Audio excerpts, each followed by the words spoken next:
สำหรับวิธีการอัปเดตบิลออโต้รู้อรุณเนาะก่อนอื่นเราต้องมาเบิ่งการขึ้นบิลของแอดมินก่อนเนาะเวลาที่ว่าลูกค้าอ่าสั่งออร์เดอร์มานั่นนี่เนาะข้อมูลการขึ้นบิลแอดมินต้องไปค้นหาสาขาให้มันตรงกับขนส่งเนาะอย่างเช่นว่าลูกค้าผู้นี้แจ้งมาว่าสาขาห้องค้าเนาะห้องค้านี่ให้เราไปเข้าเว็บไซต์ของรุ่งอรุณแล้วก็ไปค้นหาสาขาเนาะ อ่าสาขาห้องค้าสิ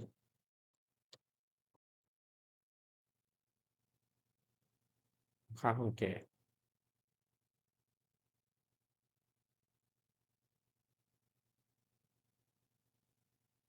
ให้ไปก๊อบปี้เอาสาขาให้มันตรงเนาะให้มันมีสัญลักษณ์ตัวเลขอยู่ทางนี้เลยให้คลิกคัดลอกเอาเลยหรือวิธีง่ายๆก็เอาเบอร์โทรลูกค้านี้มาค้นหาอยู่ของประวัติการสั่งซื้อของเรานี่น่ะมันก็จะขึ้นมาจั่งซี้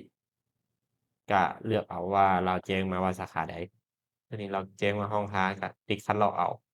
แล้วมาให้อยู่บอนที่อยู่นี้ ถึงว่ามันจะโชว์มาว่าให้เลือกเอาต่างๆเนาะก็บ่ให้เลือกเอาเนาะให้ก๊อบคลิกคัดลอกเอาตัวนี้แล้วมาวางใส่บ่อนที่อยู่นี่เลยอาแล้วก็ตัวอื่นก็ปกติเลยเนาะขึ้นบิลปกติใช่แต่ที่อยู่นี่เนาะถ้าว่าขึ้นมาเลือกที่สั่งต่างๆนี้ให้อันติ๊กออกเนาะให้เลือกแต่สาขาที่อยู่นี้แล้วก็บันทึก อาแล้วออร์เดอร์ที่ว่าอยู่ในแนวตั้งของคำสั่งซื้อเนาะที่เราขึ้นบิลขึ้นมาอย่างเช่นตัวนี้หรือเราอยากกรองเอาเฉพาะบิลรุ่งอรุณเนาะเราก็สามารถกรองได้อยู่ปุ่มนี้อาสิมันก็จะกรองแต่บิลรุ่งอรุณขึ้นมาบัดนี้วิธีการอัปเดตบิลรุ่งอรุณไปเนาะให้เรามาเลือกเอาบิลที่เราต้องการปึ๊บแล้วคลิกใส่ตัวรูปรถขนส่งนี้เนาะ เข้าไปแล้วก็เลือกใส่รุ่งอรุณอาหลังจากนั้นมาเลือกคำที่ว่า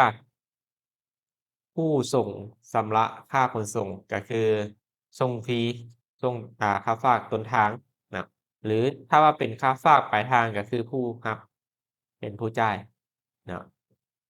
ขนาดพัสดุต่างๆถ้าว่าเรารู้ขนาดเราก็สามารถกรอกใส่ตัวนี้ได้ เนาะหรือบ่ใช้ก็ได้เนาะทางปลายทางจะเป็นคนแก้ไขแล้วก็พรินต์บิลมาติดทับอีกเทื่อหนึ่งนะครับมันมีแต่ตอนอัปเดตที่ว่าเราอยากให้เป็นค่าส่งนี่เป็นผู้รับหรือว่าผู้ฝากเป็นผู้จ่ายแล้วก็กดอัปเดตไปอาเวลาที่ว่าเราอัปเดตไปแล้วบิลตัวนี้จะขึ้นเป็นติ๊กแสดงว่าบิลตัวนี้เข้าไปอยู่ในระบบของขนส่งแล้วเนาะ และของแต่ละคนตอนแรกจะขึ้นเป็นรอส่งของเราตั้งให้เป็นกำลังแพ็กของเนาะหลังจากนั้นให้พรินต์บิลออกมานะเวลาที่เราอัปเดตไปแล้วสามารถพรินต์บิลออกมาได้เนาะและเอาบิลตัวที่เราอัปเดตไปนี้ตัวนี้ไปติดอยู่ในกล้องหรือว่าถุงพระเครื่องของเราเวลาที่ว่าขนส่งรับเครื่องหรือว่าเราเอาเครื่องไปฝากให้แจ้งขนส่งว่ายิงรับเอาบาร์โคดนี้เลยเพราะว่าบิลของเรานั้นที่เราอัปเดตไปมันจะอยู่ในระบบของขนส่งแล้วเนาะมันจะเป็นพัสดุที่เอารายการที่เราสร้างบิลเองเนาะเวลาที่ว่าเราอัปเดตบิลตัวนี้ไปมีจะแจ้งให้สาขาต้นทางว่าบิลตัวนี้มีในระบบแล้วเด้อทางเราคีย์เองแล้วมีแต่รับ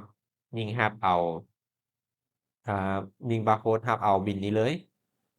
ถ้าว่าเขาเจ้าบ่เข้าใจก็แจ้งเขาเจ้าตืมว่าให้ตรวจสอบบัญชีของเราหรือว่าเอาบัญชีของเราไปเบิ่งว่ามันอยู่ในรายการที่เราสร้างเองแล้วเพียงแต่ว่าให้สาขายิงรับเอาเนาะเขาเจ้าจะเข้าใจเองหรือในกรณีที่ว่าสาขาต้นทางบ่เข้าใจให้แจ้งทางเราตืมแล้วทางเราจะพัวพันกับสาขาใหญ่อ่าสาขาใหญ่จะไปแจ้งกับสาขาเขาเจ้าตืมอีกเนาะ